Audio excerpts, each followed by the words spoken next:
Hello hello. हाँ ठीक है।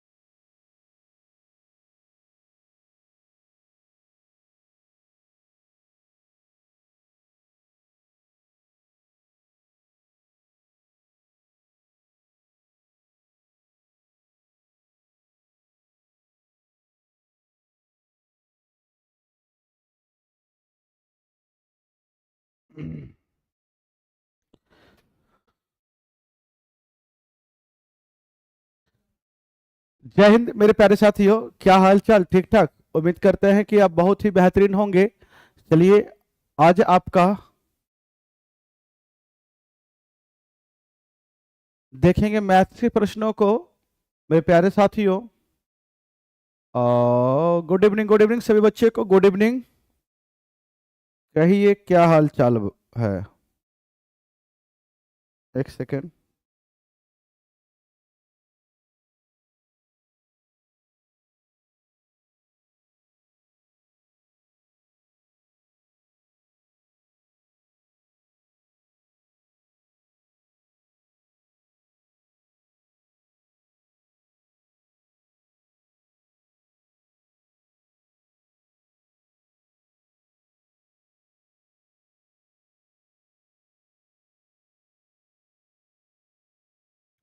सभी बच्चे को एक बार फिर से गुड इवनिंग।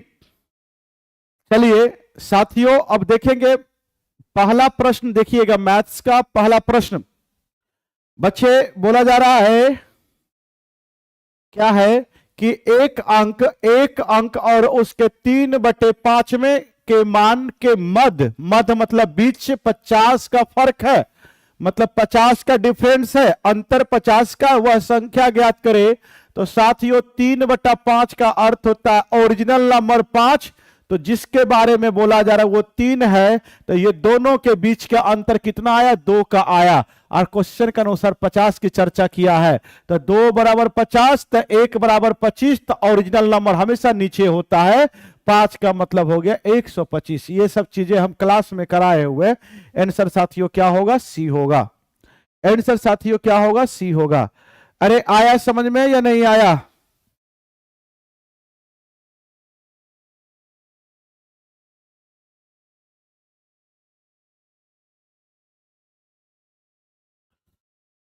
अरे बोलिए। 125। 5/6, 7/8, 11/12 और 3/10 से लघुत्तम समावर्तक क्या होगा? साथियों लघुत्तम समावर्तक का मतलब होता है एलसीएम। क्या होता है? एलसीएम। क्या होता है साथियों? एलसीएम होता है। सुनोगे? टेस्ट का रिजल्ट कब तक आएगा सर? टेस्ट का रिजल्ट पूजा अभी अपलोड नहीं हुआ क्या? अपलोड अगर नहीं हुआ है तो मेरे ख्याल से अपलोड हो जाना चाहिए। अभी सारे मतलब हमारे टीम जो है काम कर रहे हैं उस पे। तो क्योंकि बहुत ज्यादा टेस्ट होता है ना, बहुत ज्यादा टेस्ट बनाना थोड़ा समय लगता है, तो ध्यान दोगे, बच्चे बहुत हैं। तो बच्चे एक बात बताओगे, जब फ्रैक्शन का एलसीएम निकाला जाता है तो ऊपर एलसीएम निकालना रहता है और नीचे में एचसीएफ निकालना रहता है। तो एलसीएम ऑफ फ्रैक्शन अगर निकालना रहे साथियों, LCM of fraction, LCM of fraction, LCM of fraction क्या होगा? ऊपर में एलसीएम, नीचे में एचसीएफ। तो सभी का एलसीएम अगर यहां से निकालेंगे तो ये तो बताओगे, ये सीधा सीधा कुछ नहीं, तो ये पूरा का पूरा कुछ भी कॉमन नहीं है। 27, 21, 21, 25, 105 करोगे तो ऊपर में 5, 5 और 1, 1, 1155 और नीचे में एचसीएफ। एचसीएफ हमें साफ सुथरा शब्दों में दिख रहा है, 6, 8, 12, 10 का एचसीएफ क्या होगा? 2 होगा। तो 1155/2 होगा। 1155 क्या होगा? 2 होगा। सभी बच्चे का आया है, पूजा का आया है, अशोक का आया। बहुत बढ़िया बच्चे, बहुत बढ़िया। मेरा कमेंट नहीं देखते हैं सर? बिल्कुल आपका कमेंट देख रहे हैं, नहीं ना? हाँ ए होगा। चलिए संतोष कुमार, बहुत बढ़िया। राजीव, नीतू, एंड फिर से एक बार नैना।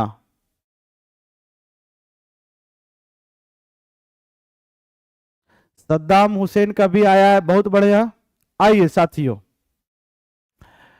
इस प्रश्नों को देखिएगा। आगे आगे बोला गया निम्नलिखित संख्याओं में से कौन सी संख्या √3 के निकटतम है।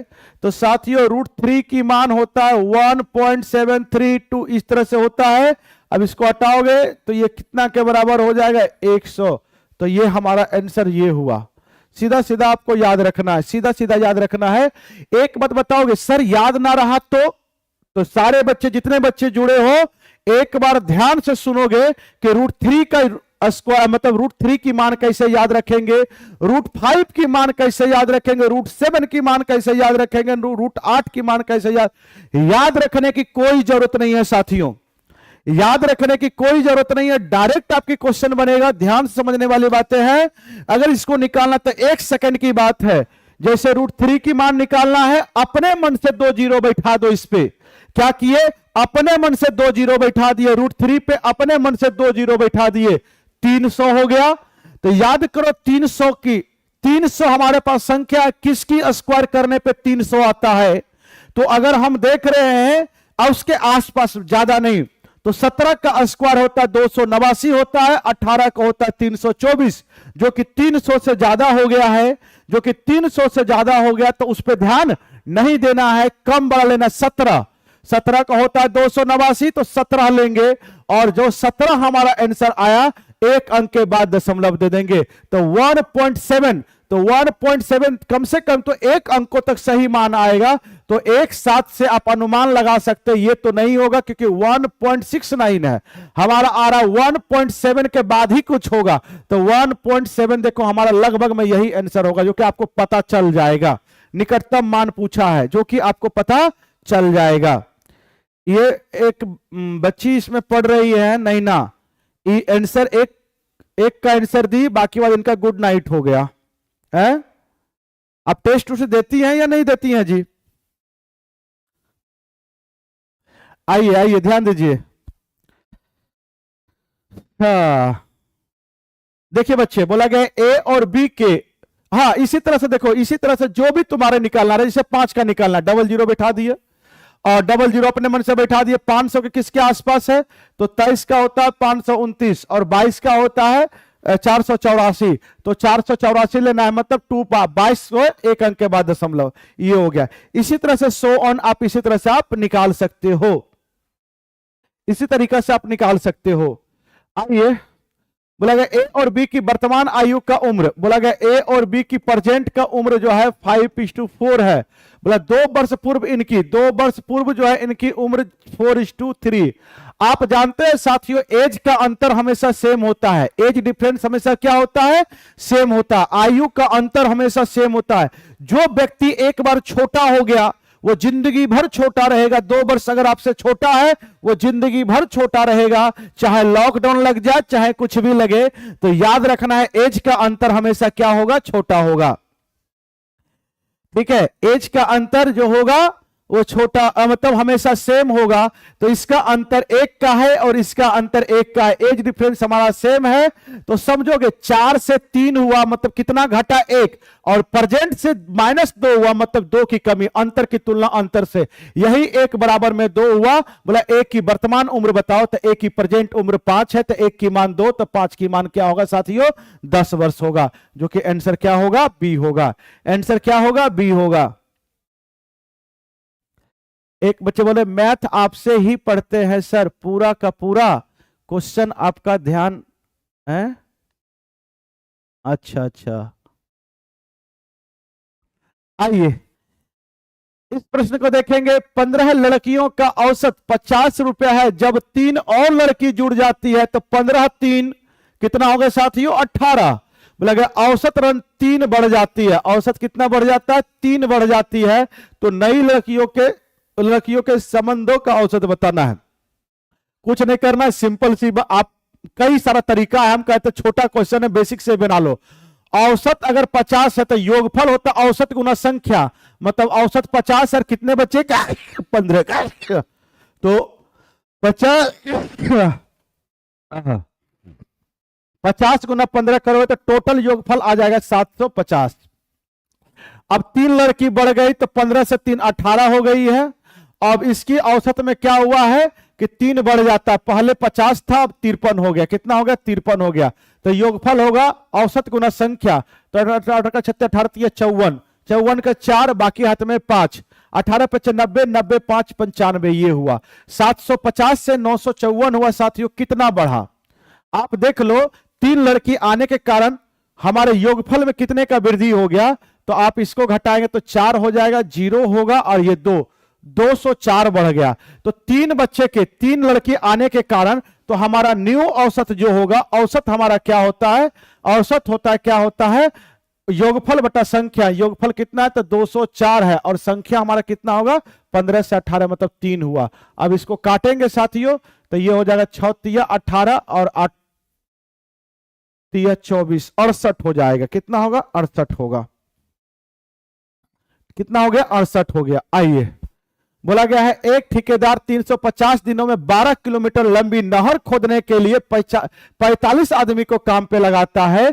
200 दिन बाद उसे पता चलता है कि केवल 4.5 किलोमीटर नहर ही खुदाई हो पाया है। तो उसे समय पर कार्य को पूरा करने के लिए कितने अतिरिक्त आदमी को लगाना होगा? आप जानते हैं साथियों एमडीएच फार्मूला।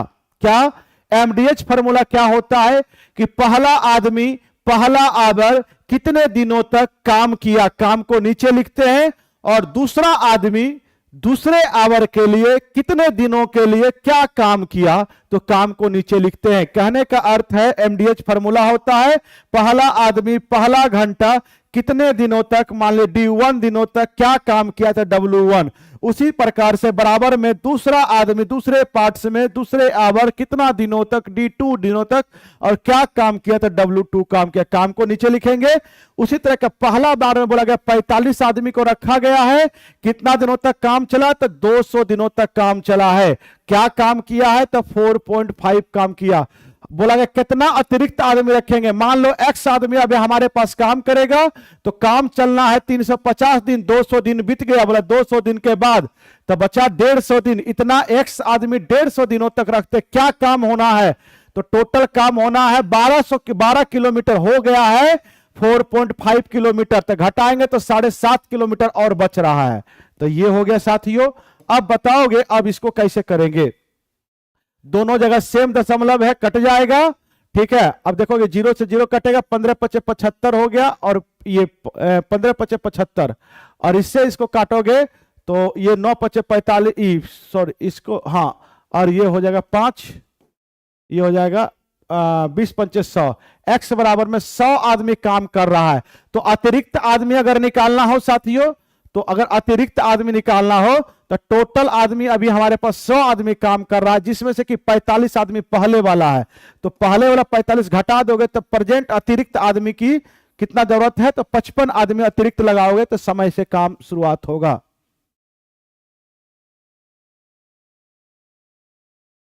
प्लेटफॉर्म वाले सुनते नहीं है, किस चीजों के लिए बउआ? अरे किस चीजों के लिए? आपका कमेंट पढ़ना जरूरी है। प्लेटफॉर्म वाले किस चीजों के लिए नहीं सुनते हैं? बताओ बताओ बताओ बताओ, और कुछ कमेंट किए हो?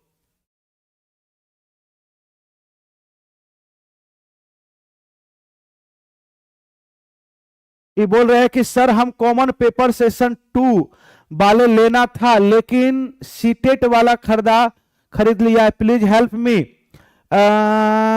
अच्छा एक बात सुनो, आप ऐसा करो, सबसे पहले बात आप अपना अगर नंबर सेंड करते हो कर सकते हो तो कर दो, नंबर सेंड करना चाहते हो तो कर दो, और हम यहां से आपका फोटो खींच के आपका जो भी काम है हम करवा देंगे।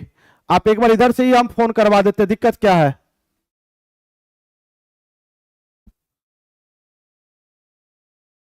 नंबर सेंड करो, तुरंत हम भेजवाते हैं नंबर आपका।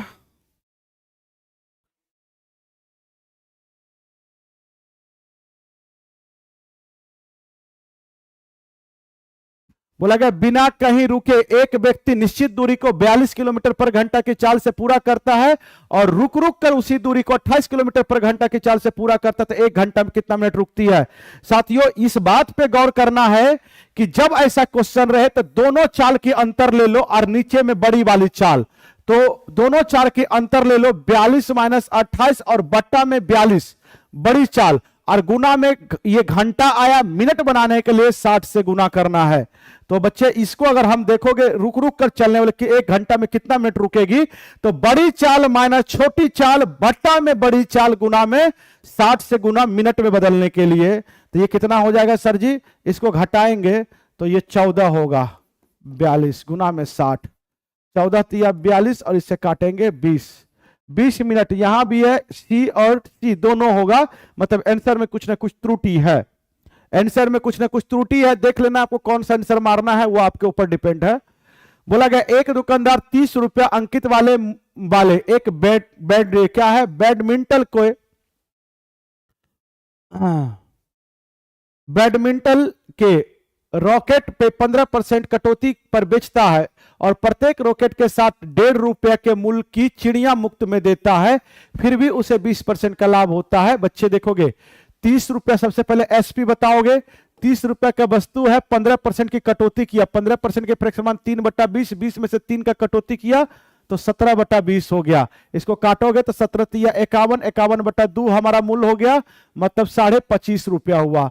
तो 25.5 रुपया हमारा विक्रय मूल्य हो गया, लेकिन इसमें और हम दे रहे 1.5 रुपया का वस्तु फ्री दे रहे, तो टोटल एसपी हमारा कितना हो रहा है? 0 हो जाएगा, घटा देंगे 24 रुपया हुआ। तो 24 रुपया विक्रय मूल्य, फिर भी इस पे 10% 20% का लाभ होता है, तो 20% का फ्रैक्शन 1/5, लाभ का मतलब 6/5। तो किसका 6/5? तो सीपी का 6/5 विक्रय मूल्य होगा, विक्रय मूल्य 24 है, इसको काटोगे 6 चौके 24, 4 पंचे 20, तो सीपी हमारा क्या हो जाएगा? 20 रुपया। सीपी हमारा क्या होगा? 20 रुपया, जो कि ऑप्शन सी में है, ऑप्शन सी में है। आज की मैथ का क्लास यहीं पे समाप्त हुआ। साथियों, एक बात बताओगे आप मुझे, क्या कोई दिक्कत है? अरे मैथ्स के प्रश्नों में कोई दिक्कत है? कोई दिक्कत हुआ है आपको किसी भी दिक्कत में? ऑफलाइन क्लास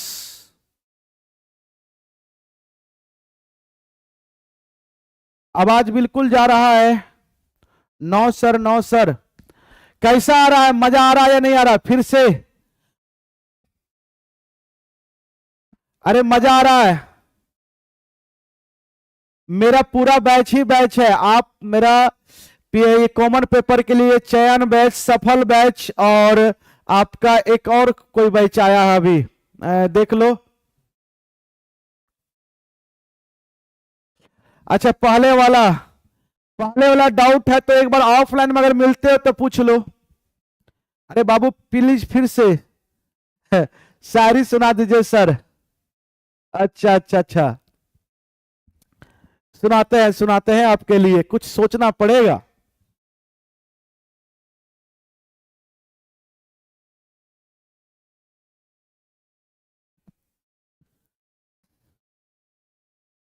कौन सा फिर से बताए बुआ? कौन सा क्वेश्चन फिर से बताए? बताओ बताओ बताओ। अरे नाम तो बताओ।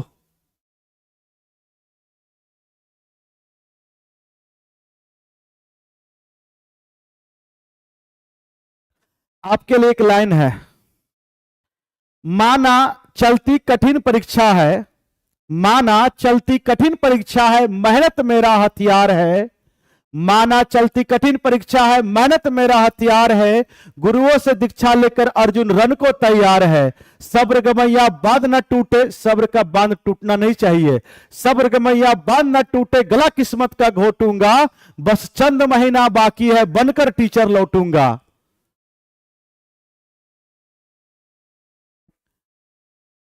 बिल्कुल बिल्कुल पब्लिश हो जाएगा, डेली रिजल्ट का पब्लिश नहीं हो रहा है, हो जाएगा रिजल्ट। मैथ्स में कोई दिक्कत नहीं है, जब तक सौरभ सर पढ़ा रहे हैं आपके पास है तो बच्चा से हम कहना चाहते कोई दिक्कत नहीं है। साथियों, एक बार मिलकर देखो, ऑफलाइन में भी इतनी भीड़ है, आप लोग का इतना प्यार है कि क्या बताए। मैथ सीखने के लिए कॉमन पेपर हो या पीआरटी हो या किसी भी लेवल का मैथ्स हो, इतना भीड़ है कि बता नहीं सकते। लड़कियां खड़ी होकर पढ़ रही हैं, आप ये सोच सकते हो, जो है लड़कियां खड़ी होकर पढ़ रही, ये आपका प्यार है, ये हमारा कुछ नहीं, ये आपका प्यार है, ये आपका देन है। 32 का फिर से,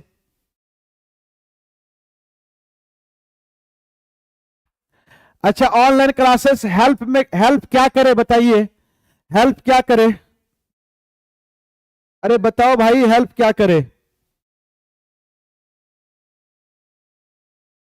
ए भाई 32 में क्या करना है, कुछ नहीं 32 में करना है, डिस्काउंट दिया गया, डिस्काउंट देने के बाद वस्तु बिक गया और बोला गया है 1.5 रुपया चिड़िया मुफ्त में देता है, तो जो 25 रुपया का 25.5 रुपया का वस्तु था 1.5 रुपया और वो फिर छोड़ दिया और जाइए 1.5 रुपया नहीं लेंगे, तो 1.5 रुपया नहीं लेंगे तो लेंगे कितना 24 रुपया, इसी 24 पे 20% का लाभ हुआ, 20% का फ्रैक्शन मान 6, 1/5, 5 की वस्तु 6 के में बिक रहा है, मतलब 1 की लाभ हुआ, तो किसका 6/5, तो हमेशा सीपी का लाभ यहां नहीं होता, तो सीपी का 6/5 में वस्तु बिकेगा और बिका कितना 24 में, यहां से 20 हो गया काम कंप्लीट।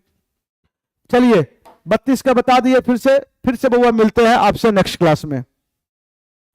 सर टाइमिंग क्या है ऑफलाइन मैथ क्लास का, ऑफिस में एक बार जाके देखोगे, हाँ बिल्कुल एक दिन डाउट क्लास रखेंगे, ऑनलाइन रखेंगे। मेरा 9 to 10 के लिए आपका मिलेगा कॉमन पेपर ओनली,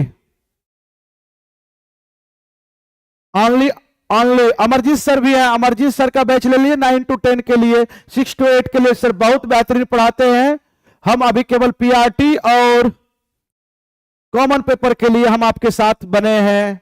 चलिए थैंक यू बुआ, thank you thank you thank you.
Sorry, हाँ अब साउंड आ रही है, अब साउंड आ रही है, वॉइस नहीं आ रहा है, कमेंट देख लीजिए, देख लिया, अब तो साउंड आ रही होगी, एक बार ओके करो फटाफट दोस्त, एक बार ओके,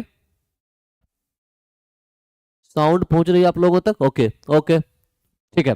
तो शुरुआत करें, शुरुआत में ही मैंने बताया कि भारतीय राष्ट्रीय कांग्रेस का जो त्रिपुरी सम्मेलन है, ये त्रिपुरी सम्मेलन ये एक अनोखा सम्मेलन है। सुभाष चंद्र बोस अध्यक्ष चुने जाते हैं, चुने जाने के बाद त्यागपत्र दे देते हैं और फिर डॉक्टर राजेंद्र प्रसाद जो है वो अध्यक्षता करते हैं, अध्यक्षता करते हैं। यहां पर त्यागपत्र जो सुभाष चंद्र बोस ने दिया, ये त्यागपत्र का कारण ये था, त्यागपत्र का कारण था महात्मा गांधी के समर्थक उम्मीदवार, कौन? समर्थक उम्मीदवार पट्टाभी सीतारमैया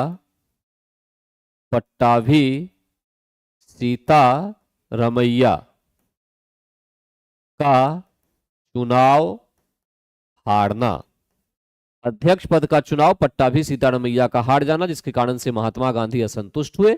असंतुष्ट होने के बाद सुभाष चंद्र बोस ने उसे त्यागपत्र दे दिया। तो यह सम्मेलन 1939 में हुआ था। हालांकि यह भी ध्यान रखना है कि 1938 के हरिपुरा में जो अधिवेशन हुआ उसकी भी अध्यक्षता सुभाष चंद्र बोस के द्वारा की गई थी, सुभाष चंद्र बोस के द्वारा की गई थी। ठीक है, तो करेक्ट जो आंसर है वो आपके पास निकल करके आ गया, वो आपके पास आंसर निकल के आ रहा है क्या? फर्स्ट का क्या? सी। फर्स्ट का आंसर क्या आ रहा है? सी आ रहा है। ठीक है, 1939। ठीक, आइए क्वेश्चन नंबर सेकंड की ओर। द्वितीय विश्व युद्ध के संबंध में भारतीय राष्ट्रीय कांग्रेस की क्या नीति थी? द्वितीय विश्व युद्ध के संबंध में भारतीय राष्ट्रीय कांग्रेस की क्या नीति थी? तो देखिए, भारतीय राष्ट्रीय कांग्रेस की नीति द्वितीय विश्व युद्ध के संबंध में यह थी कि पूर्ण स्वतंत्रता का आश्वासन मिलने पर ब्रिटेन को सहयोग किया जाए, यही इसकी नीति थी। सेकंड का करेक्ट आंसर क्या निकला? ए निकला। क्या निकला? ए निकला। ठीक है, इसीलिए द्वितीय विश्व युद्ध के पहले ही 1940 के आसपास जो है एक अगस्त प्रस्ताव लाया गया था, अगस्त प्रस्ताव अंग्रेजों के द्वारा। और उस अगस्त प्रस्ताव में क्या था कि भारतीयों के लिए स्वयं का संविधान सभा होगा। केवल इस बात को लेकर संविधान सभा होगा, जिसकी मांग भारतीय नेताओं ने की थी कि अगर ब्रिटेन सरकार हम मान लेंगे इसको तो भारतीय हमें सहयोग दे देंगे। तो उसी के लिए डिमांड किया गया था कि भारतीयों के लिए स्वयं का संविधान सभा होगा। अगस्त प्रस्ताव में बात यह आई थी और उसी के तहत 1942 में क्या हुआ था? क्रिप्स मिशन भारत आया था। क्रिप्स मिशन जो है वो भारत आया था कब? 1942 में। तो जो बेसिक बात है वो बेसिक बात यही है कि पूर्ण स्वतंत्रता का आश्वासन मिलने पर ब्रिटेन को सहयोग किया जाएगा, नहीं मिलेगा सहयोग नहीं किया जाएगा। ठीक है, यही व्यवस्था एक्चुअली में थी। किसके संबंध में? द्वितीय विश्व युद्ध के संबंध में। द्वितीय विश्व युद्ध के संबंध में। हाँ, लिनलिथगो के टाइम पे। और प्रकाश जी बिल्कुल सही बात है, लिनलिथगो के टाइम पे। ठीक है, ओके। तो सेकंड का करेक्ट आंसर आपके पास निकल के क्या रहा? ए आ रहा। सेकंड का करेक्ट आंसर क्या आ गया? ये ए आ गया। ठीक है, क्वेश्चन नंबर थर्ड क्या कह रहा है?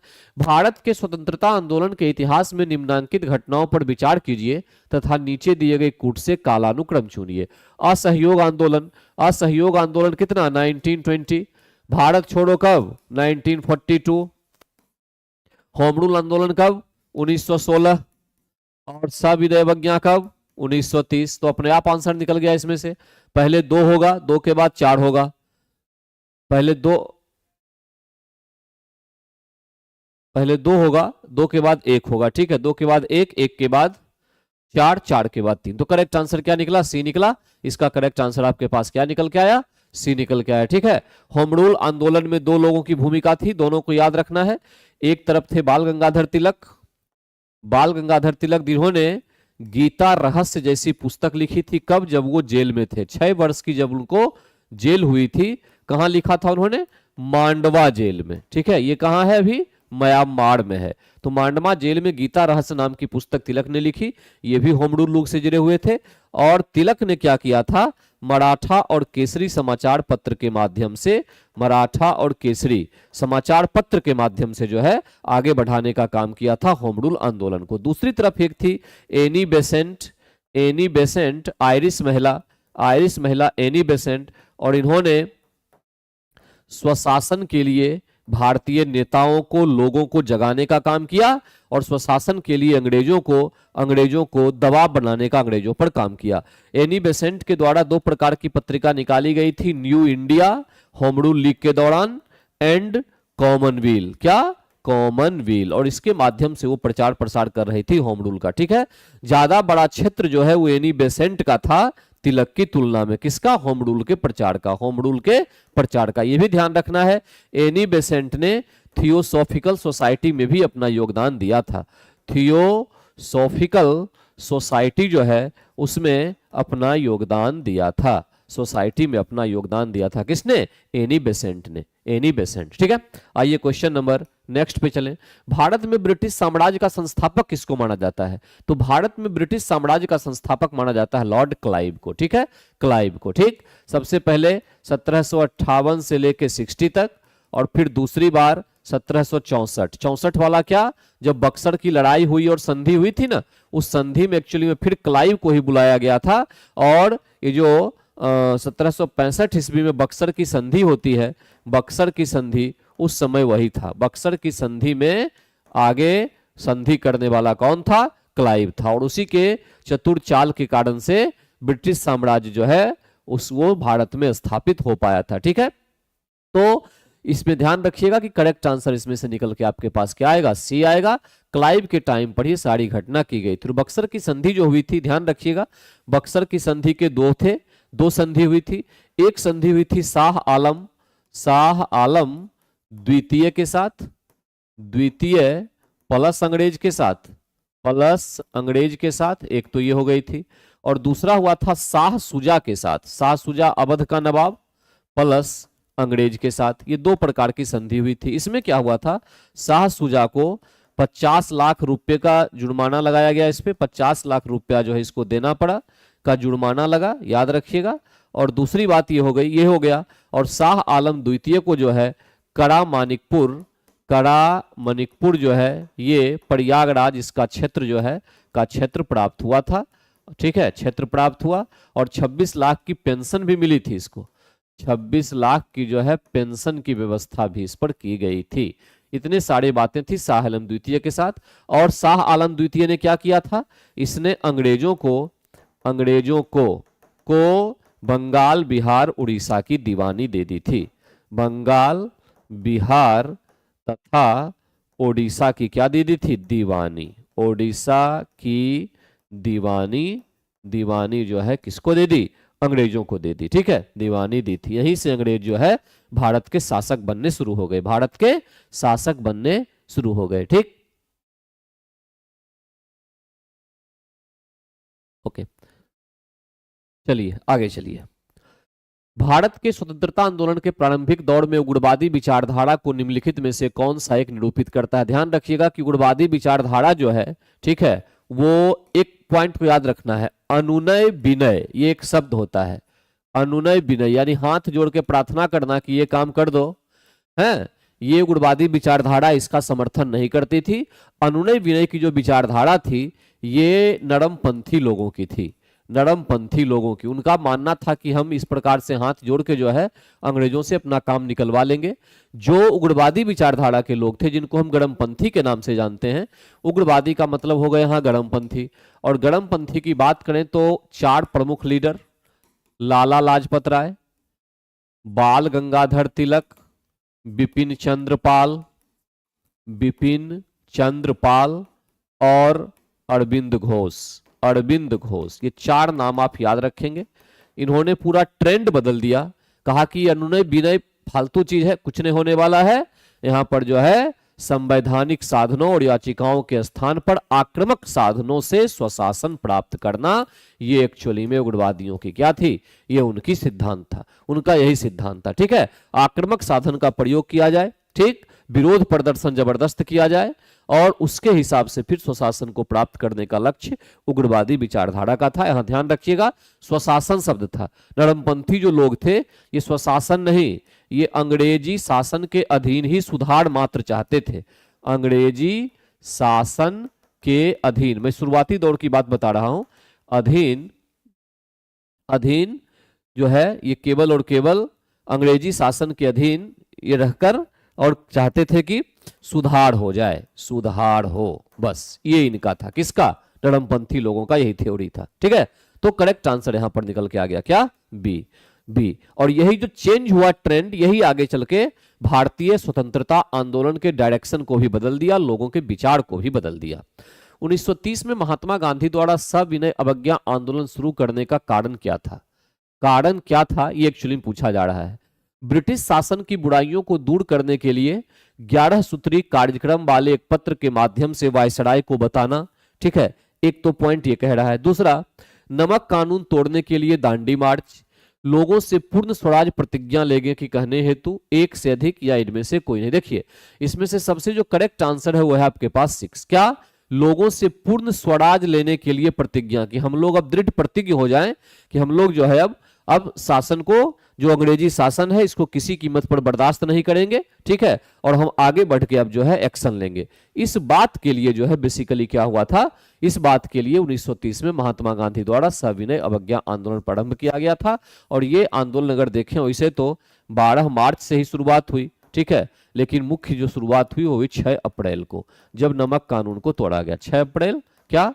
नमक कानून को तोड़कर इसकी शुरुआत की गई। 12 मार्च साबरमती से निकला, साबरमती से। ठीक है, और फिर 5 अप्रैल जो है, 5 अप्रैल ये दांडी पहुंचकर, और वहां जो है कुल मिला के अगर यहां से यहां देखा जाए तो 240 या 241 मील की जो है यात्रा, मील की यात्रा 24 दिन 78 अनुयायी के साथ, 78 अनुयायी के साथ पूरा करते हुए हैं, और तब जो है इसकी शुरुआत की गई थी।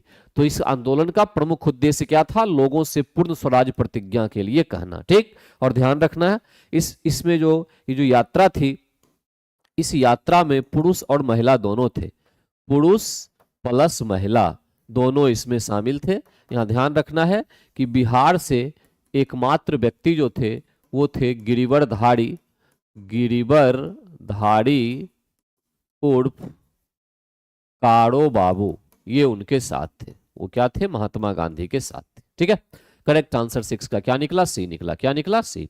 इनमें से किसने अंग्रेजी ईस्ट इंडिया कंपनी के कंट्रोल के खिलाफ बगावत नहीं की? बगावत नहीं करने वाले में कौन था? हैदराबाद का निजाम। हैदराबाद के निजाम ने कभी भी अंग्रेजी ईस्ट इंडिया कंपनी के कंट्रोल के खिलाफ में बगावत नहीं की। यहां तक कि जब वेलेजली के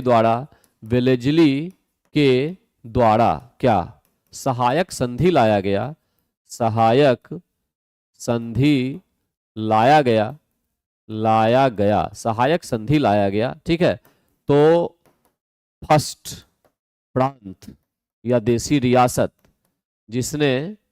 जिसने यह संधि स्वीकार की वह कौन था?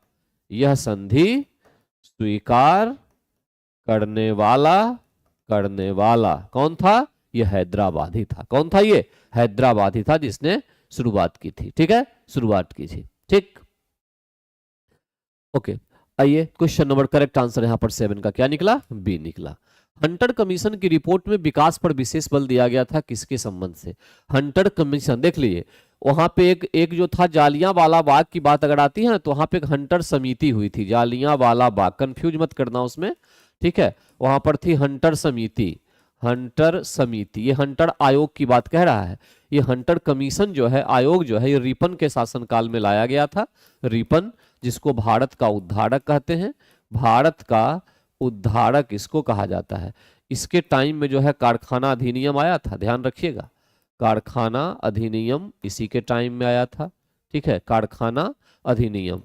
सिविल सेवा में प्रवेश की उम्र सीमा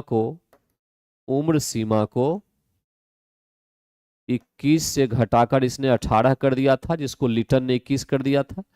18 कर दिया था इसने। ठीक है, ध्यान रखिएगा। स्थानीय स्वशासन की शुरुआत इसी के टाइम पर हुई थी। स्थानीय स्वशासन प्रारंभ हुआ था इसके टाइम पे। नियमित जनगणना इसके टाइम पे शुरू हुई थी। नियमित जनगणना इसके टाइम पर शुरू हुई थी। और वर्नाकुलर प्रेस एक्ट को भी इसने रद्द कर दिया था।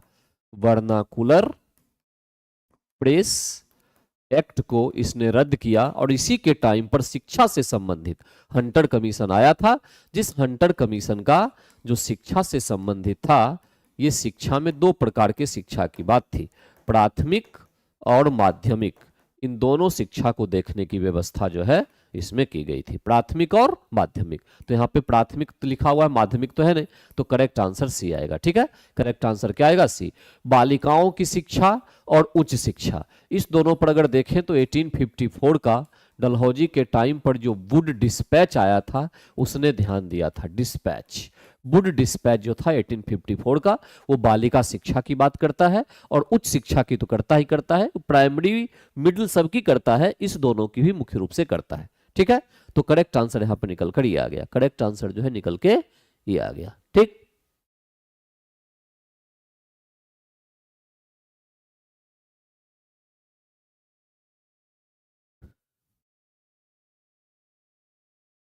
ठीक है हयात साहब, हम प्रयास करेंगे कि आपको मिल जाना चाहिए। ठीक है, आपने ध्यान दिलाया, मैं टेक्निकल टीम को बोल दूंगा। राजस्थान में खेतरी परियोजना किसके उत्पादन के लिए प्रसिद्ध है? राजस्थान का खेतरी किसके लिए है भाऊ? तांबा के लिए है। ठीक है, राजस्थान का खेतरी किसके लिए है? तांबा के लिए प्रसिद्ध है। अच्छा, एल्यूमिनियम का सबसे बड़ा भंडार भारत में कौन? एल्यूमिनियम, एल्यूमिनियम में बोल रहा हूं तो बॉक्साइट। एल्यूमिनियम का एक्स क्या होता है? बॉक्साइट। तो बॉक्साइट का भंडार सबसे अधिक कहाँ? ओडिशा। कहाँ? ओडिशा, ओडिशा। ठीक है, ये बॉक्साइट के लिए सबसे प्रमुख है, कहाँ? ओडिशा प्रमुख है। ठीक है, अच्छा कुद्रेनमुख, कुद्रेनमुख जो है ये कहाँ? ये कर्नाटक में, कर्नाटक में। ये लौह अयस्क के लिए फेमस है। किसके लिए? लौह अयस्क के लिए। अच्छा, लौह अयस्क के लिए उड़ीसा में कौन सा जगह फेमस है? मयूरभंज। मयूरभंज जो है लौह अयस्क के लिए फेमस है। ठीक है, रानीगंज की बात अगर करें तो क्या है ये? रानीगंज, ये पश्चिम बंगाल में, और ये किसके लिए फेमस? ये कोयला के लिए। किसके लिए? कोयला क्षेत्र के लिए कौन फेमस? रानीगंज। ठीक है, रानीगंज। बेलाडीला किसके लिए फेमस है? बेलाडीला, ये छत्तीसगढ़ में है, छत्तीसगढ़। ये लौह अयस्क के लिए फेमस है। किसके लिए? लौह अयस्क के लिए फेमस है। ठीक है, अयस्क के लिए। अब्रख जो है, अब्रख का, अब्रख का सबसे बड़ा भंडार एवं उत्पादनकर्ता, दोनों उत्पादनकर्ता कौन? तो एपी यानी आंध्र प्रदेश सबसे अधिक करता है। ठीक है, तो करेक्ट आंसर 9 का निकला सी। 10 पे आइए, यहाँ पे कुछ दिया हुआ है, देख लीजिएगा इसको। ठीक है, 6 to 8, 9, 10 और 11, 12 के लिए कॉमन पेपर में जीएस का जो है ये विथ डिटेल डिस्कशन होगा। ये एक्चुअली में 20 टेस्ट का दिया हुआ है, 40 क्वेश्चन एक सेट में रहेगा। ठीक है, 99 रुपीज इसकी जो है प्राइस रखी गई। तो आप देख सकते हैं इसको प्रैक्टिस के लिए काफी इंपॉर्टेंट रोल प्ले करता है ये। ठीक है, तो आप अगर चाहें तो इसको परचेज कर सकते हैं। वन्य घुड़कर वन्यजीव अभ्यारण्य एक्चुअली में कहां पर स्थित है? ठीक है, क्वेश्चन नंबर जो 10 है ये कह रहा है कि वन्य घुड़कर वन्यजीव अभ्यारण्य तो कहां पे है? ये महाराष्ट्र। कहां? महाराष्ट्र में एक्चुअली में स्थित है। ठीक है, कहां स्थित है? वन्य घुड़कर वन्यजीव अभ्यारण्य महाराष्ट्र में स्थित है। पेरियार वन्यजीव अभ्यारण्य कहां है? पेरियार तो ये केरल में है, केरल में है, और मुख्य रूप से क्या? हाथी के लिए। ठीक है, हाथी के लिए। भरतपुर, भरतपुर वन्यजीव अभ्यारण्य कहां है? राजस्थान में है, राजस्थान। और ये जो है साइबेरियन क्रेन के लिए, साइबेरियन, साइबेरियन क्रेन के लिए मुख्य रूप से क्या है? फेमस है, जो कि प्रवास के टाइम पर यहां पर आया करते हैं। ठीक है, प्रवास, प्रवास के टाइम पर यहां पर आते हैं। ठीक,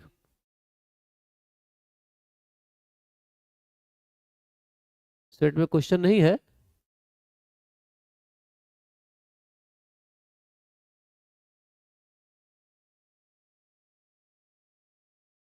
एक सेकंड, एक सेकंड, एक सेकंड, एक सेकंड, एक सेकंड। 6 में भी गड़बड़ी था ना, कुछ लग रहा था।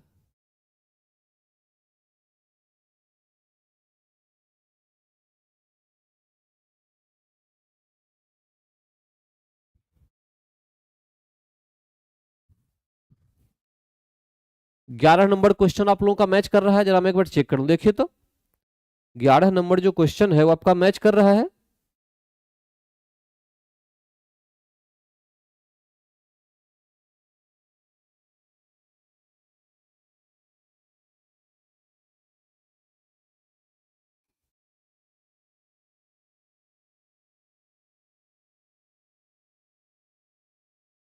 ठीक है, ये तो करवा दे जो करवाया। ठीक है, मैं थोड़ा सा इसमें मिस्टेक हुआ है, नहीं मिल रहा, ठीक है, मैं चेक कर देता हूँ, ठीक है, मेरे मोबाइल में से ओरिजिनल क्वेश्चन है तो उसी के हिसाब से मैं करवा देता हूँ, कुछ बात बता के बोल के, ठीक है, थोड़ा सा एडजस्ट कीजिए, इसको मैं देखूंगा अगले क्लास में क्या होता है। यहाँ एक बात, हाँ 6-9 बिल्कुल बिल्कुल 6-9-11 6 में जो है क्वेश्चन कुछ और था, हाँ बिल्कुल 9 का देखिए, 9 में क्वेश्चन है कि भूगोल में नवनियतिवाद के सिद्धांत का प्रतिपादन किया था किसने, है ना, यही क्वेश्चन है, ठीक है।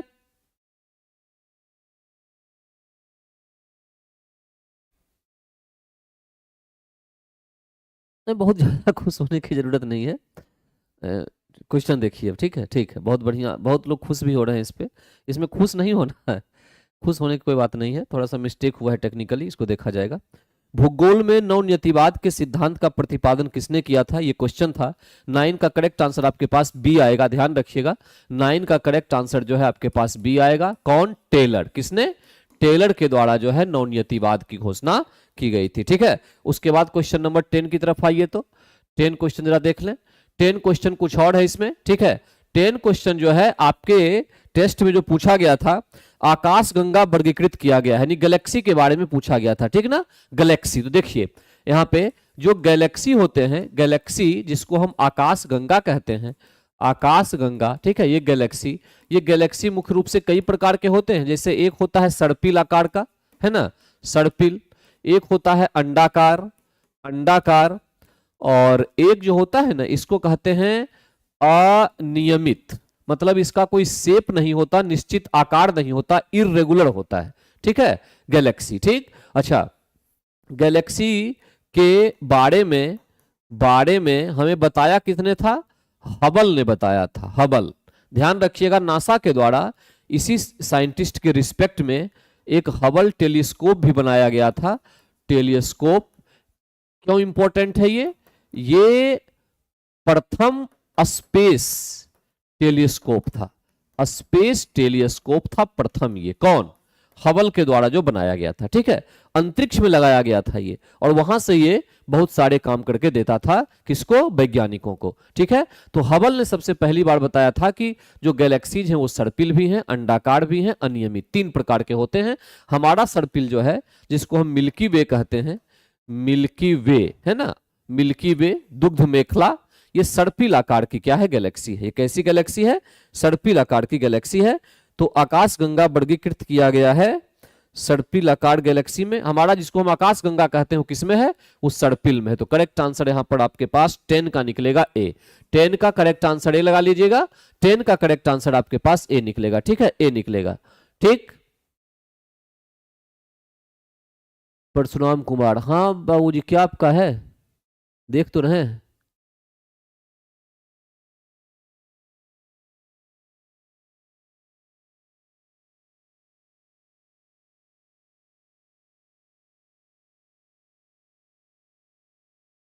और जो क्वेश्चन में बता रहा हूं उसको तो देख लो मेरे दोस्त।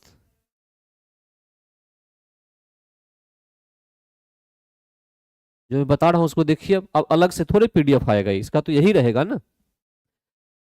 अच्छा, उसके बाद 10 के बाद नेक्स्ट देखिए 11 कह रहा है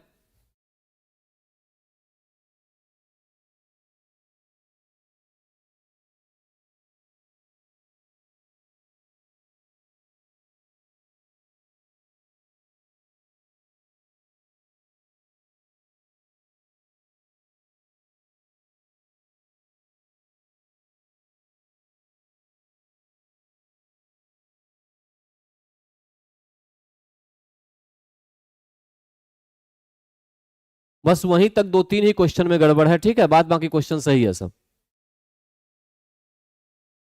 एक 11 नंबर क्वेश्चन जो है ये यहां पर कुछ और आ रहा है। एक ग्रह के दिन का मान और उसके अक्ष का झुकाव लगभग पृथ्वी के दिन मान और झुकाव के समतुल्य है। कह रहा है कि एक तरफ पृथ्वी है, एक तरफ कौन सा ऐसा ग्रह है, यहां खाली जगह है, कौन सा ऐसा ग्रह है जिसका इंक्लिनेशन यानी झुकाव जो है लगभग पृथ्वी के बराबर ही है, जितना पृथ्वी का होता है उतना ही उसका बराबर है, ठीक है। तो इसका जो करेक्ट आंसर है वो आपके पास क्या है, यह है मार्स। मार्स यानी मंगल, मंगल ग्रह जो है उसके बराबर होगा कौन, पृथ्वी का, ठीक है।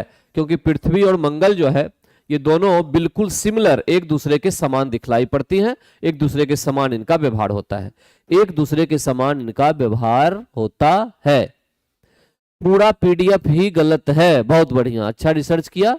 पूरा पीडीएफ नहीं गलत है, बीच के कुछ क्वेश्चंस गलत हो गए हैं, ठीक है, ठीक। जो मैं बता रहा हूं उसको सुन तो लो कम से कम। अब गलत जब हो ही गया, अब मेरी बात सुनो, अगर गलत हो ही गया एक बार तो इसमें आंदोलन करने की क्या बात है, हो गया ना। अब मैं उसको सही कर रहा हूं, पहले उसको तो सुन लिया जाए, आंदोलन बाद में कर लीजिएगा, क्या दिक्कत है।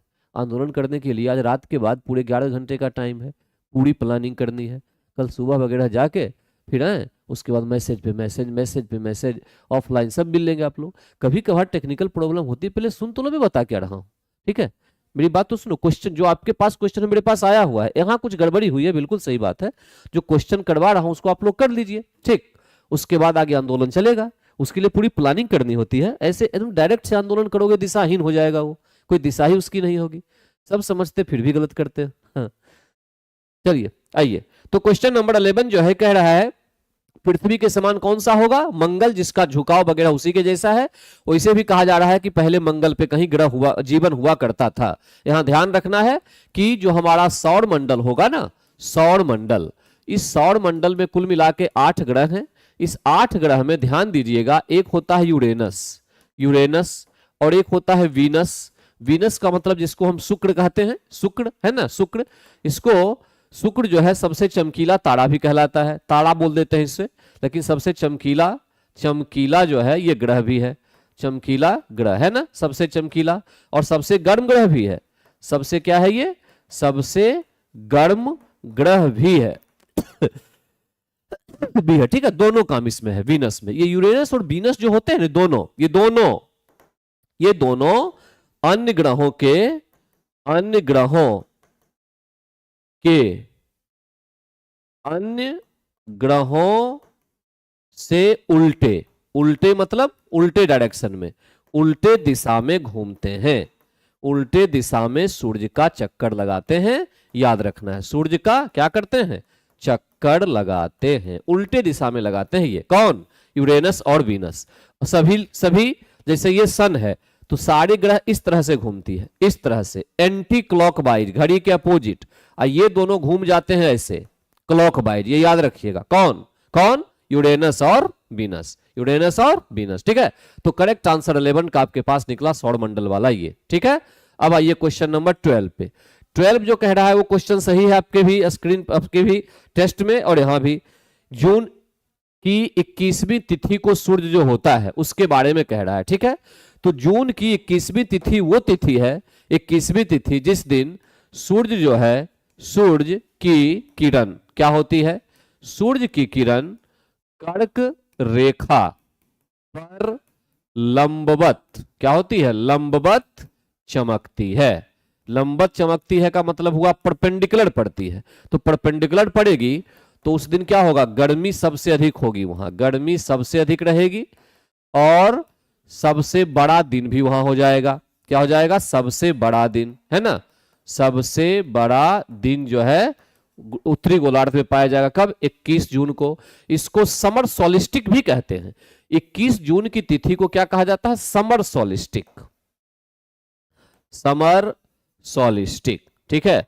और 21 जून और 22 दिसंबर ये भी याद रखिएगा। ये क्या होता है, ये होता है दक्षिणी गोलार्ध में, ठीक है।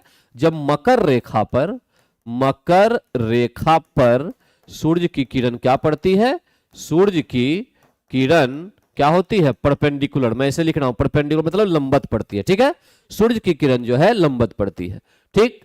तो यहां पर 22 दिसंबर जो है ये मकर रेखा पर सूर्य की किरण परपेंडिकुलर पड़ेगी, ठीक है। तो यहां पर कह रहा है कि जून की 21वीं तिथि को सूर्य जो है, सूर्य ये कर्क रेखा पर लंबवत चमकती है। कर्क रेखा का कहीं कोई ऑप्शन नहीं है इसमें, ठीक है। उत्तर ध्रुवीय वृत्त पर क्षितिज के नीचे नहीं डूबता है, दक्षिण ध्रुवीय वृत्त पर नीचे नहीं डूबता है। देखो दक्षिण तो कभी होगा नहीं क्योंकि हमेशा वो उत्तरी गोलार्ध में होगा, ठीक है। और मध्याह्न में बीच में भूमध्य रेखा पर ऊर्ध्वाधर रूप से व्योमस्थ चमकता है। नहीं, भूमध्य रेखा पर जो है परपेंडिकुलर, जो है परपेंडिकुलर, ये 21 मार्च की स्थिति होती है, ठीक ना। तो यहां 21 जून है, 21 जून को 23 मार्च, 21 जून की स्थिति ये नहीं होगी,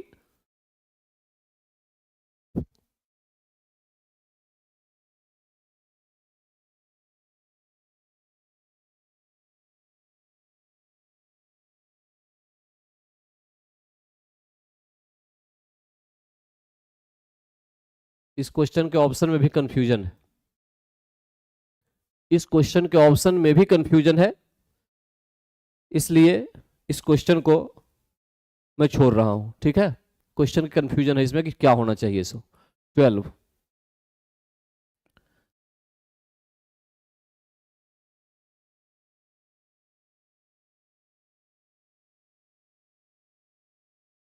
13 नंबर जो क्वेश्चन है इसमें सारगैसो सागर के बारे में कहा गया है। सारगैसो सागर ये कहां पाया जाता है? ये करेक्ट आंसर इसका होगा सी ऑप्शन, उत्तरी अटलांटिक महासागर में ये सारगैसो सागर, उत्तरी अटलांटिक महासागर के एक क्षेत्र को सारगैसो सागर कहते हैं क्योंकि यहां पर शैवाल काफी अधिक मात्रा में होते हैं। शैवाल की मात्रा काफी अधिक है, मात्रा काफी अधिक है शैवाल की। ठीक है, और इसी को हम समुद्री घास भी कहते हैं। क्या कहते हैं? समुद्री घास। तो शैवाल जो इस समुद्री घास है ये कई प्रकार के जीवों के लिए आवास का काम करता है। ठीक है, शैवाल कई प्रकार के, जैसे डॉल्फिन हो गए, डॉल्फिन, व्हेल, तो इस प्रकार की मछलियां काफी अधिक यहां पे जीवित रहने की संभावना बनती है। ये सारगैसो सागर कहलाता है, लगभग 35 डिग्री नॉर्थ में पाया जाता है। ठीक है, 35 डिग्री नॉर्थ में। तो सारगैसो सागर समुद्री घास हो गया। इस घास की मात्रा अधिक होने के कारण से उत्तरी अटलांटिक महासागर के क्षेत्र को, जिसको अंध महासागर भी कहते हैं, वो सारगैसो सागर के नाम से जाना जाता है। और सारगैसो सागर के रूप में इसमें क्या शैवाल होता है? क्या होता है? शैवाल, यानी एल्गी की मात्रा यहां पर क्या होती है? सबसे अधिक होती है। ठीक है, तो 15 का जो 13 है उसका करेक्ट आंसर आपके पास निकल के आया। क्या? जो आपके क्वेश्चन आपके टेस्ट में आया होगा उसका आंसर क्या है? उसका सी है। क्या आंसर है? उसका सी आंसर है। ठीक है, सी आंसर है।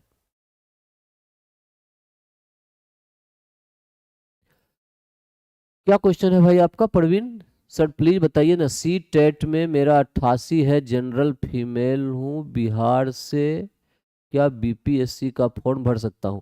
देखिए, इसकी जानकारी मेरे पास नहीं है, ये सारी चीजें आपको ऑफिस से पूछनी पड़ेगी। ठीक है, नवीन सरोलड्डी बताएंगे आपको कि क्या कंडीशन होगा। अभी मैं नहीं बता सकता हूं इसके बारे में, क्योंकि टेक्निकली बहुत सारी चीजों के बारे में हम लोगों के पास जानकारी नहीं हो पाती है। ठीक ना? ओके, तो आइए क्वेश्चन नंबर 14 पे चलते हैं। 14 को देखें। जैव ईंधन के संबंध में निम्नलिखित में से कौन सत्य नहीं है? जैव ईंधन पारिस्थितिकी अनुकूल हो, ये क्वेश्चन आपके पास आया होगा, ये क्वेश्चन है यहां पे। ठीक है, जैव ईंधन पारिस्थितिकी अनुकूल होता है, बात सही है। ठीक। दूसरा, जैव ईंधन जो है लागत प्रभावी होता है, गड़बड़ है, लागत प्रभावी नहीं होता हो। ठीक है। तीसरी बात, ये जैव ईंधन ऊर्जा संकट के समाधान में योगदान दे सकता है, भी बात सही है। करेक्ट आंसर यहां पर क्या हो गया?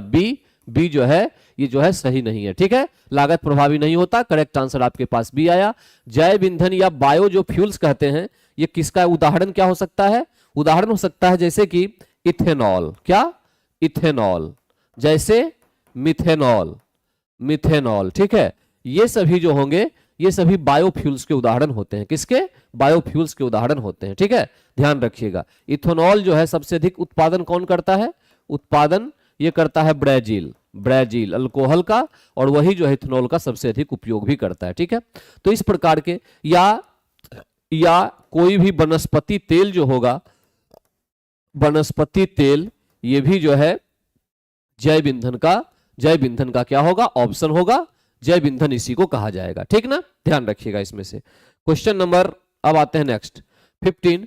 निम्नलिखित में से कौन सा भारत में ज्वालामुखी द्वीप है? ज्वालामुखी द्वीप मतलब बैरन द्वीप। ध्यान रखना इसमें कि दक्षिण एशिया का एकमात्र सक्रिय ज्वाला जो मुखी है वो एक्चुअली में कौन है? बैरन द्वीप ही है। ठीक, अंडमान निकोबार में है। और दूसरी बात, ये एक नारकोंडम करके है, नारकोंडम, ये भी अंडमान निकोबार में ही है।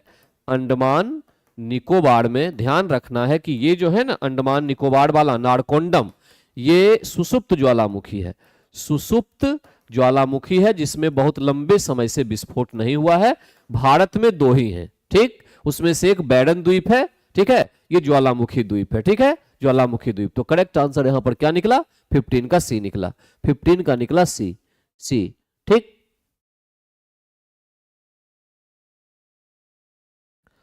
उसके बाद एक क्वेश्चन नंबर 16 पे।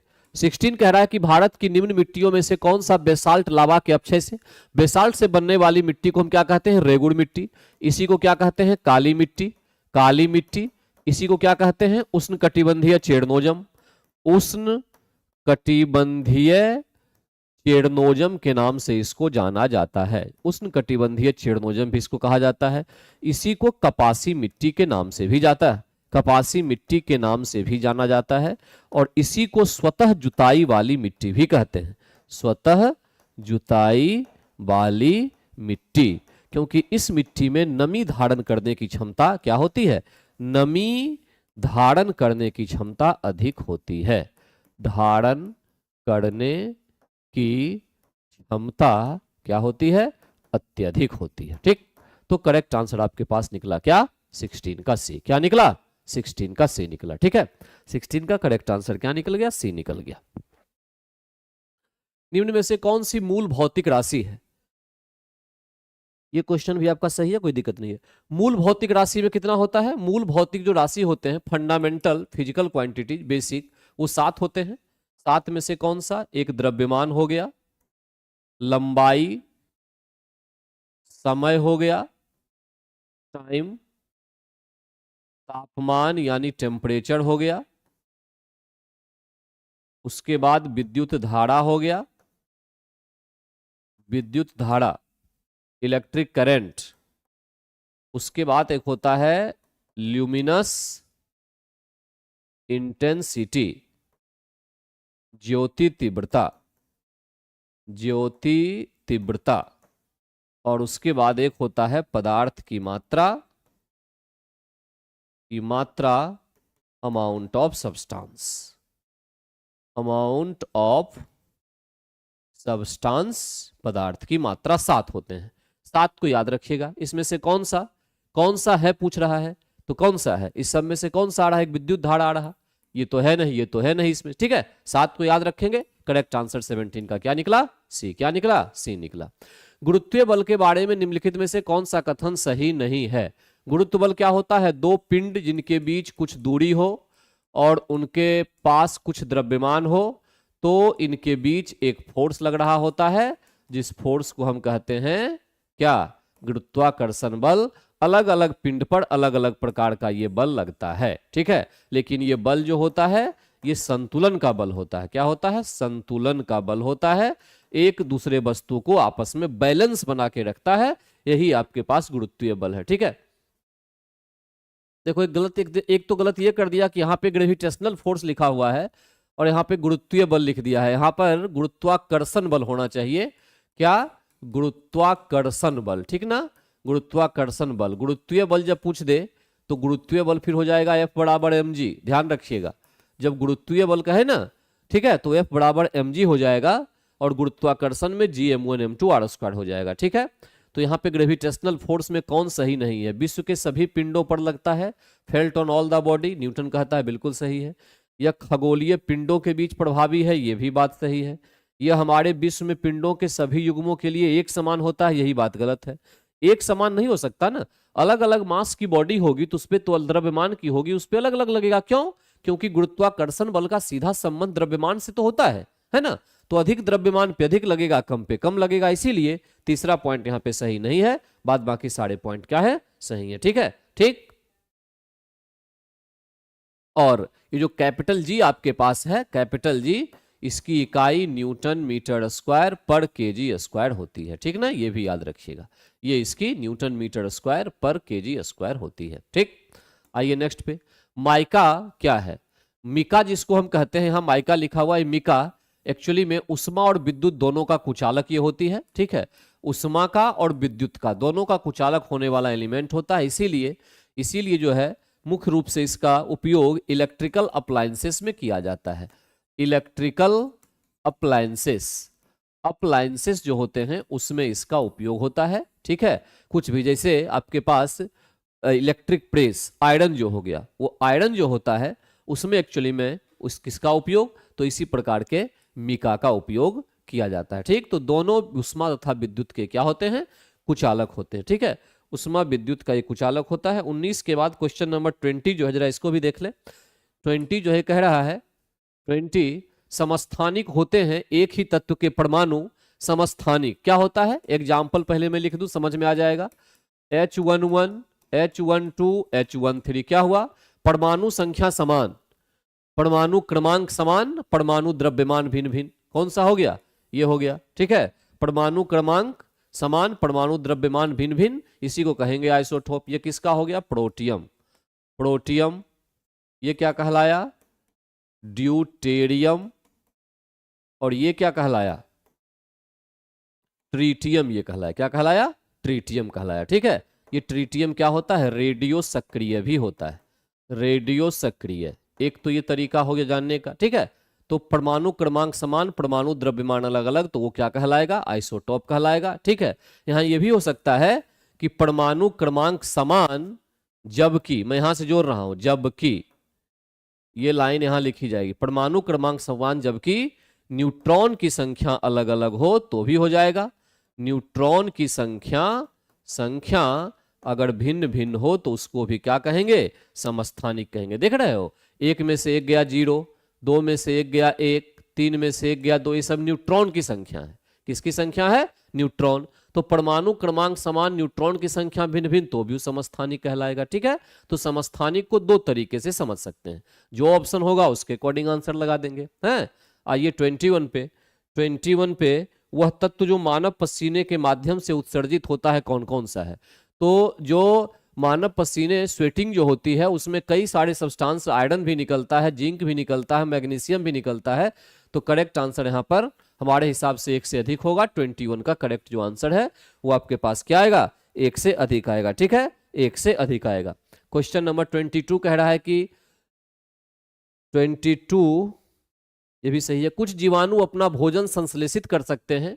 ठीक है, कुछ जो बैक्टीरिया होते हैं वो अपना भोजन बना सकते हैं, ऐसी संभावना होती है। कारण इन जीवाणुओं में हरा पदार्थ जो हरित लवक कहलाता है पाया जाता है। बात बिल्कुल गलत है, जीवाणु में किसी प्रकार का कोई क्लोरोप्लास्ट या क्लोरोफिल नहीं होता है। ठीक है, ठीक, तो ये जो रीजन जो है ये बिल्कुल गलत है, जो स्टेटमेंट है वो आपके पास काफी हद तक सही है। तो इसमें क्या लगेगा कि ए सही है किंतु आर इसमें क्या है, ये गलत है। ठीक है, ए सही है लेकिन आर इसमें क्या है, ये गलत है। ठीक, तो करेक्ट आंसर यहां पर 22 का क्या निकला, सी निकला। सी निकला 22 का। ठीक है, आइए क्वेश्चन नंबर 23 पे आइए। मैच करना है एक दूसरे को, फल किससे निर्मित होता है। तो फल भी 2 प्रकार का होता है। दिक्कत यह है, एक होता है ट्रू, एक होता है फॉल्स। ट्रू वाला बनेगा ओवेरी से और फॉल्स वाला बनेगा ओवेरी को छोड़कर, ओवेरी को छोड़कर, है ना। लेकिन जनरली हम फ्रूट्स को किस में लगाते हैं, ओवेरी में लगाते हैं। तो इसमें लगा के देखा जाए तो ये 4 बन गया आपके पास। जो बीज है वो किससे, ओव्यूल से बनता है, बीजांड से, तो 1 आ गया। वुड किससे ये तो तना ही कहलाएगा, स्टेम। और स्टार्च का निर्माण पत्ती में होगा, तो 2। तो करेक्ट आंसर निकलेगा 4132। ठीक है, क्या निकल गया, 4132, ये जो है आंसर हो गया। ठीक है, और इसमें फल वाला याद रखना है कि ट्रू फॉल्स, ट्रू फल, ट्रू वाले में जैसे अमरूद हो गया, आम हो गया, ये सभी ट्रू फॉल्स, ट्रू फल के उदाहरण है। फॉल्स वाले का उदाहरण अगर देखें तो सेब हो जाता है, नाशपाती हो जाता है। ठीक है, ये सब बीज से, ओव्यूल से यानी अंडाशय से इसका निर्माण नहीं होता। तो ये सभी क्या होते हैं, ये सभी फॉल्स में आते हैं, फॉल्स फ्रूट में ये सब आते हैं। तो 23 का करेक्ट आंसर 4132 लगेगा। 4132 यानी ए करेक्ट आंसर हो जाएगा, 4132। ठीक है, पीत पिंड पाई जाने वाली कोशिका की संगति कहां है। तो पीत पिंड एक्चुअली में कहां, ओवेरी में पाई जाती है। कहां, पीत पिंड जो है ये ओवेरी में पाई जाती है। अग्नाशय के बारे में हम लोग क्या जानते हैं, यह शरीर का एकमात्र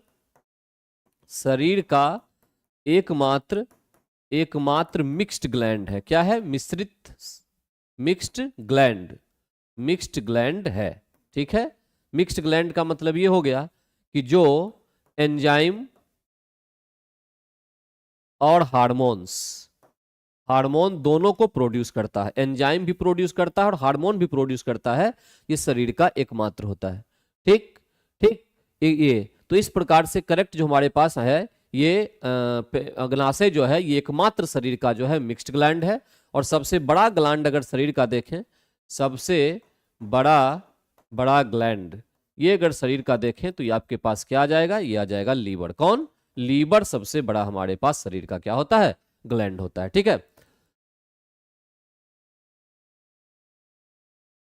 हाल ही में काजी नेमू, तो असम का था ही, ये भी देखना पड़ेगा सही है कि गलत है।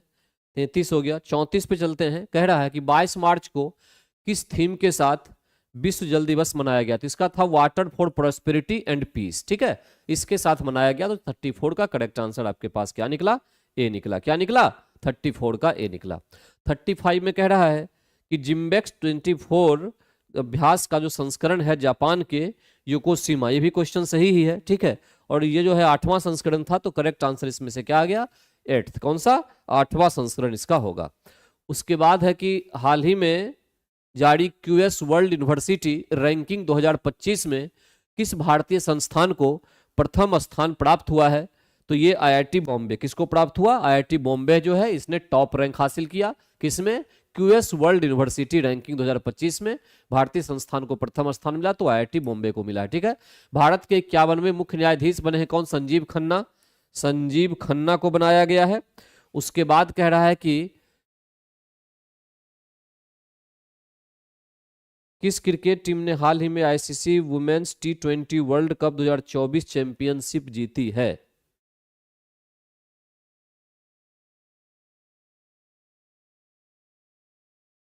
अड़तीस नंबर क्वेश्चन ही नहीं, सीधे 39। अच्छा, 38 नंबर जो क्वेश्चन है ये कह रहा है कि खेल मंत्रालय ने खेल पुरस्कार ध्यानचंद लाइफ टाइम अचीवमेंट पुरस्कार के स्थान पर किस खेल पुरस्कार की शुरुआत की? तो यहाँ पे ए आंसर होगा इसका, अर्जुन लाइफ टाइम। उसका नाम बदल दिया था। क्या किया था? Arjun life time achievement award कर दिया था। अचीवमेंट अवार्ड इसका नाम दे दिया था। ठीक ना, 38 का। ठीक, 38 का ये था। 39 कहलाता है कि किस क्रिकेट टीम ने हाल ही में ICC women's T20 world cup 24 championship जीती? तो न्यूजीलैंड। 39। 38 का आंसर था, ये ध्यान रखिएगा। 39 और 40 जो है ये कि 2026 का आयोजन जो है वो कहाँ किया जाएगा? राष्ट्रमंडल खेल का, यही है। तो इसका जो करेक्ट आंसर है वो आपके पास क्या है? ग्लासगो। कहाँ किया जाएगा? ग्लासगो में किया जाएगा। ठीक है, आज का जो ये व्यवस्था है थोड़ा गड़बड़ था। ठीक है, इस पर काफी कड़ाई से एक्शन लिया जाएगा। आज के बाद ये घटना होनी नहीं चाहिए। ठीक, आने वाले टाइम में ये प्रॉब्लम नहीं होगी, ऐसा हम लोग मान के चलते हैं।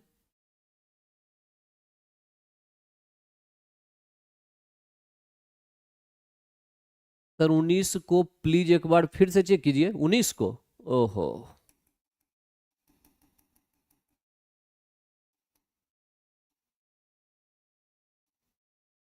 हाँ क्या क्या चेक करे बाबू? ठीक तो है, क्या दिक्कत इसमें है? माइका क्या है इसी के बारे में तो कहा जा रहा है। ठीक है ना, यही है ना, माइका के बारे में।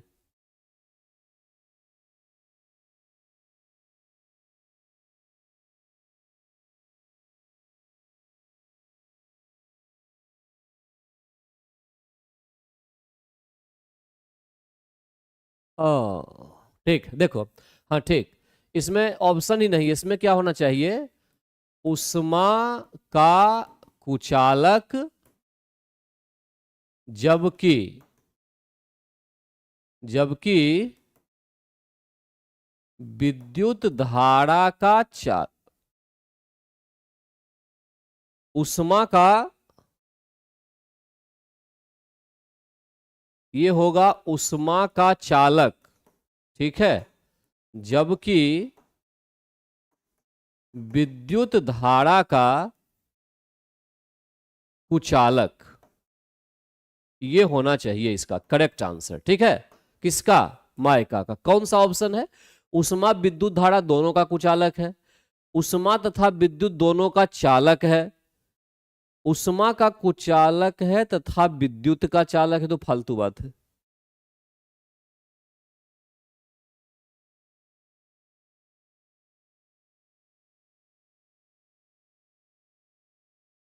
इसमें इनमें से कोई आंसर नहीं होगा दोस्त।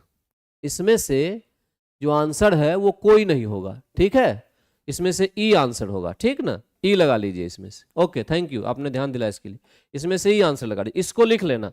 उष्मा का चालक जबकि विद्युत धारा का क्या होता है, कुचालक होता है, ठीक है, उष्मा का चालक विद्युत धारा का कुचालक, ठीक। हाँ हाँ, उष्मा का चालक विद्युत, बिल्कुल सही है। ओके, तो आज की क्लास यहीं तक रहने देते हैं, अगले क्लास में फिर मिलेंगे, तब तक के लिए thank you very much, good night all of you.